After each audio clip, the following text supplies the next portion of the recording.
వారు చేసినటువంటి ఏదైతే టెస్ట్ ఉందో ఆ మెథడాలజీ వాళ్ళ దగ్గర లేదు అని చెప్పేసి ఏదైతే మళ్ళా వారు చేసేటువంటి ల్యాబ్ వారు ఇచ్చినటువంటి ఇది ఛార్జ్ షీట్లో మెన్షన్ చేశారు తప్ప ఎక్కడ కూడా ఎవరికి కూడా లార్డ్ కానీ లేకపోతే యానిమల్ ఫ్యాట్ లేదు అని ఎక్కడ కూడా ఇవ్వలేదు. వాళ్ళ దగ్గర మెథడాలజీ లేదు అని చెప్పారు. సరే, అది జరుగుతున్న తరుణంలో తిరుపతిలో ఒక ఆయన దైవద్రోహులు అని చెప్పి ఫ్లెక్సీలు పెడతాడు, యాగాలు చేస్తాడు. ఎవరైతే దీనికి ముఖ్యమైన కారకుడో అప్పుడు చైర్మన్గా ఉన్నటువంటి వ్యక్తి భూమన కరుణాకర్ రెడ్డి అనే మనిషి, ఆయనే ఆ ప్రాంతంలో విద్వేషాలు రెచ్చగొడతాడు. నిజంగా నేను చెప్తా ఉన్నాను, ఎన్నికల ముందు ఏదైతే వీళ్ళు తప్పుడు రాజకీయం చేశారో, బూత్ రాజకీయం చేశారో, దానికే అనైతికంగా దానికే మేము కట్టుబడి ఉన్నాము. ఈరోజు కూడా మేము అలాంటి విలువలను రాజకీయం చేస్తామా వచ్చి ఓపెన్గా చెప్పండి. కానీ తెలుగుదేశం పార్టీ సిద్ధాంతం ఎప్పుడు అది కాదు. నిజంగా మా సిద్ధాంతం ఎవరికైనా అన్యాయం చేయాలి లేకపోతే ఎవరి మీద దాడి చేయాలి అనుకుంటే జూన్ 4న 2024 రోజు సాయంత్రమే ఎవరి ఇంట్లో కూడా ఇళ్లలో ఉండేవాళ్ళు కాదు. ముఖ్యంగా నేను నా కాన్స్టిట్యున్సీ కూడా చెప్తాను, ఏదైతే ఎలక్షన్ రోజు నా మీద దాడి జరిగిందో, నాతో గొడవైందో, వాళ్ళ మీద ఈ రోజు దాకా కేసు కూడా లేదు, వాళ్ళ మీద ప్రతి దాడి కూడా లేదు. మా సిద్ధాంతం అది కాదు. వాళ్ళు గమనించాలి. వైసీపీ పార్టీ వాళ్ళు 151 సీట్ల నుంచి 11 సీట్లు పరిమితం చేస్తూ ప్రజలు ఒక స్పష్టమైన తీర్పిచ్చారు. అది వాళ్ళు ఇచ్చినటువంటి గట్టి హెచ్చరిక.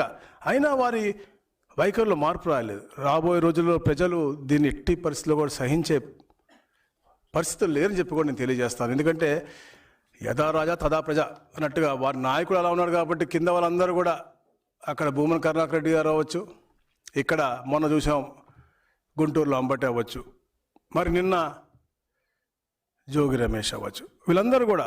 ఎందుకంటే వీళ్ళు మాట్లాడుతూ కూడా కులాలు మాట్లాడతారు, లేదా వెనుకబడిన వర్గాలు అంటారు. దొంగలకు, హత్యాకోరులకు, విధ్వంసకారులకు వీళ్ళందరికీ కూడా ఈ కులాలు వర్తించవు. వారు చేసేటువంటి అంటే వారి భావశైలి అలాగే వారి ప్రవర్తన అవి చూస్తా దాని ద్వారా మన కులాల మీద రావాలి తప్ప ఎక్కడ కూడా మేము ఏదైనా చేసుకుంటాం మా కులాల మీద మా ఆపాదించుకుంటాం అంటే ఏ కులం కూడా అది ఒప్పుకోదు. కులం అంటే మనం ఏ తప్పులు చేసినా కూడా, ఎన్ని పాపాలు చేసినా కూడా అవి కులానికి రుద్దుతా అంటే కులం వాళ్ళు కూడా ఎవరు ఒప్పుకోరని చెప్పేసి కూడా నేను ఈ పత్రిక ముఖంగా తెలియజేస్తా ఉన్నాను. మరి ముఖ్యంగా నిన్న మంచి ఒక పాజిటివ్ వాతావరణం, బడ్జెట్ రాష్ట్రానికి చాలా రోజుల తర్వాత అద్భుతమైన అభివృద్ధి చెందే విధంగా, రాబోయే రోజు తరాలకు మంచి జరిగే విధంగా, ఏదైతే పెట్టుబడులు వస్తున్నాయో వాళ్ళకి ఉపశమనం కలిగే విధంగా అద్భుతమైన బడ్జెట్ వచ్చింది. దాంట్లో పాజిటివ్ వైబ్ మనం తీసుకోవాల్సిన పరిస్థితి. ఎందుకంటే ఈ రాష్ట్రం 2019-24లో ఎంతో వెనకబడి పాటు గురైంది. పెట్టుబడిదారులందరూ పారిపోయారు. 18 నెలలు కూడా ఆహార్నిశలు కష్టపడి కృషి చేసి గౌరవ ముఖ్యమంత్రి గారు, తనయురు అవ్వచ్చు, డిప్యూటీ సీఎం గారు అవ్వచ్చు, అక్కడ ఆశీస్సులు మోడీ గారితో పాటు ఈ రాష్ట్రాన్ని పునర్నిర్మించాలి అని.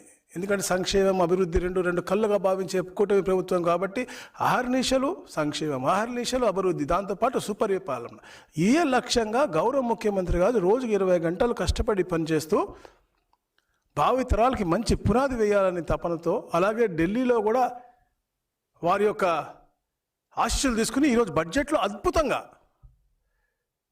ఇన్వెస్టర్లకి ఉపశమనం కలిగే విధంగా 2047 దాకా డేటా సెంటర్లు కావచ్చు, మనకి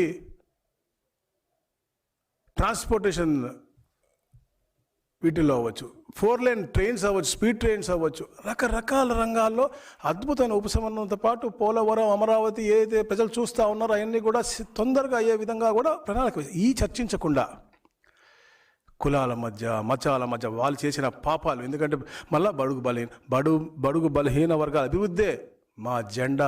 అది ఎప్పుడు మీరు గుర్తుపెట్టుకోవాలా. రాబోయే రోజుల్లో ప్రతి ఒక్కడు కూడా, ప్రతి ఇంట్లో కూడా ఒక ఆంత్రప్రెన్యూర్ ఉన్నారని చెప్పేసి గౌరవ ముఖ్యమంత్రి గారు ఆలోచిస్తుంటే వారిని దూషించుకుంటూ, హేళన చేసుకుంటూ గతంలో ఎలాగైతే మాట్లాడారు. ఎందుకంటే నేను మొన్న అంబటి గురించి చెప్తా ఉన్నాను. ఆ రోజున అసెంబ్లీ సాక్షిగా నేను అసెంబ్లీలో ఉన్నాను.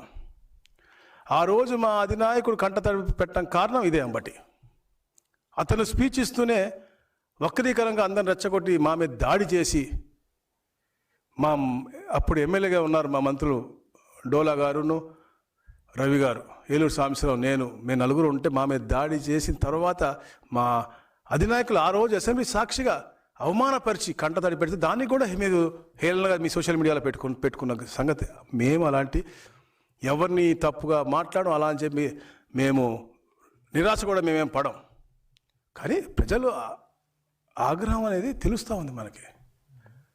మనం ఎప్పుడు ఒక డిసిప్లిన్, డెడికేటెడ్, రెస్పాన్సిబుల్ ఫీల్ అయిన నాయకుడిని ఇట్లా తప్పుడు కేసులు పెట్టో లేకపోతే ఆయనకి అడ్డు పెట్టాలని ఒక మానసికంగా కుంగు తీయాలని చెప్పే లక్ష్యంతో మీరు చేయకూడదు. ఇప్పుడు నేను వైసీపీ నాయకులు నేను ఒకటే అడుగుతా ఉన్నాను, మీకు ఒక మంచి వాతావరణం ఆంధ్రప్రదేశ్ కావాలా, లేకపోతే ఇలా మతాల కులాల మధ్య చిచ్చులు పెట్టి అందరూ భయభ్రాంతులయ్యే వాతావరణం కావాలని నేను సూటిగా అందరినీ కూడా అడుగుతా ఉన్నాను. ఎందుకంటే మేము చాలా క్లియర్గా ఉంటాం. మా వాళ్ళైనా కూడా ఒక లైన్ ఉంటుంది మాకు. ఒక లైన్ దాటితే ఎప్పుడు కూడా మా క్రమశిక్షణని మా నాయకుడు దాటితే అతిక్రమిస్తే ఎవరు కూడా మా నాయకుడు ఒప్పుకోరు. దానికి నిదర్శనం ఏంటి అంటే వైసీపీ పార్టీ అధ్యక్షుడు జగన్మోహన్ రెడ్డి గారి సతీమణి మా సోదరి ఆవిడ మీద తప్పుడు రాతలు రాస్తే కూడా అతను వెంటనే అరెస్ట్ చేసి మేము జైలుకి పంపించాం. అతని కులమో మొత్తం మేము చూడలేదు, అతను ఎవడో కూడా మాకు తెలియదు. అది మా చిత్తశుద్ధి. ఎప్పుడన్నా కూడా మహిళల పట్ల గౌరవంగా ఉండాలి, వాళ్ళ పట్ల ఎక్కడ కూడా వ్యక్తిగత హననం చేయకూడదు, ఏ రాజకీయ నాయకుడి పట్ల కూడా వ్యక్తిగత హననం చేయకూడదు అనే లక్ష్యంతో మేము పనిచేస్తాం. ఎప్పుడు వ్యక్తిగతంగా ఎవరి గురించి మాట్లాడడం. ఆంధ్రప్రదేశ్లో ఉండే ప్రతి మహిళ మా సోదరిగా భావించి వారిని గౌరవిస్తాం తప్ప ఎక్కడ కూడా మేము తప్పులు మాట్లాడడం, తప్పులు తోలడం. మీరు ఏదైతే 30 లక్షల మంది అనారోగ్యానికి పాలయ్యారో, ఏదైతే 30,000 మంది తాలిబట్లు పోవడానికి కారణమయ్యారో, అలాంటి నకిలీ మద్యంలో జైలుకు వెళ్ళి మీరేం స్వతంత్రం కోసం పోరాడాలని చేయలేదే, సభ్య సమాజం ఎదుగుదల కోసం మీరేమీ చేయలేదే. వీళ్ళందరి హాని కలిగించే నకిలీ మద్యంలో జైలుకు పోయారు. పోయి వచ్చిన తర్వాత కూడా మీలో మార్పు లేకపోతే ఎట్లా? మీరు ఏం మాట్లాడుతున్నారు వచ్చిన తర్వాత? మా అధినాయకుల గురించి అవ్వచ్చు, వారి తనయులు లోకేష్ గారి గురించి అవ్వచ్చు, పవన్ కళ్యాణ్ గారి గురించి అవ్వచ్చు, మీరు మాట్లాడే భాష ఏంటి? ఒక స్టేచర్ నాయకుల్ని మేము మా నోట్లో మాటలు కూడా రావడం, అట్లాంటి మాటలు తోలుతున్నారంటే అసలు మీ సిద్ధాంతం ఏంటి? మీరు ఈ రాష్ట్రాన్ని ఏం చేయదలుచుకున్నారు? ఈ రాష్ట్రాల్లో ఎందుకు ఈ అశాంతి క్రియేట్ చేయాలని చూస్తూ ఉన్నారని చెప్పేసి మిమ్మల్ని అడుగుతా ఉన్నాం. తప్పకుండా మీ అన్నిటికి కూడా మీరు ఆన్సర్ ఇవ్వాలని కూడా చెప్పి నేను తెలియజేస్తాను. ఎందుకంటే మీరు సీట్లు మారచ్చు, ఇక్కడ ఎటు ఓట్లేయని చెప్పేసి అక్కడికి వెళ్తే అక్కడ కూడా ప్రజలు తరిమేస్తారు మిమ్మల్ని. ఎక్కడి నుంచో అర్హత లేదు. ఎందుకంటే గతంలో 1924లో మీరు చేసిన అరాచకాలు దానికి చెప్పాను. 151 నుంచి 11 చేశారు. అది గట్టి హెచ్చరిక మీకు.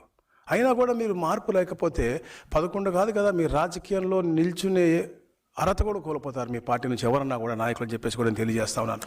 అలాగే మీ భాష అప్పుడు ఎలా ఉంది, ఇప్పుడు ఎలా ఉందో మనం చెప్పుకోవాల్సినంత. అది అమరావతి రైతులను తిట్టారు, రైతులను జైల్లో పెట్టారు. అలాగే మరీ ముఖ్యంగా ఏదైతే అమరావతి హౌస్ కమిటీ వేసే ముందు కౌన్సిల్లో గౌరవ చైర్మన్ గారు వారి యొక్క ఆర్డర్ పాస్ చేసేటప్పుడు గ్యాలరీలో అప్పుడు చంద్రబాబు నాయుడు గారు అపోజిషన్ లీడర్గా ఉన్నారు, వారి పక్కన నేనే నుంచున్నాను. అప్పుడు ఎప్పుడైతే హౌస్ కమిటీ అని చెప్పేసి చెప్పారో అప్పుడు మీరు వారి అన్న మాటలు, వారు రెచ్చగొట్టే మాటలు ఈరోజు కూడా మా చెవులో వినపడతా ఉన్నాయి.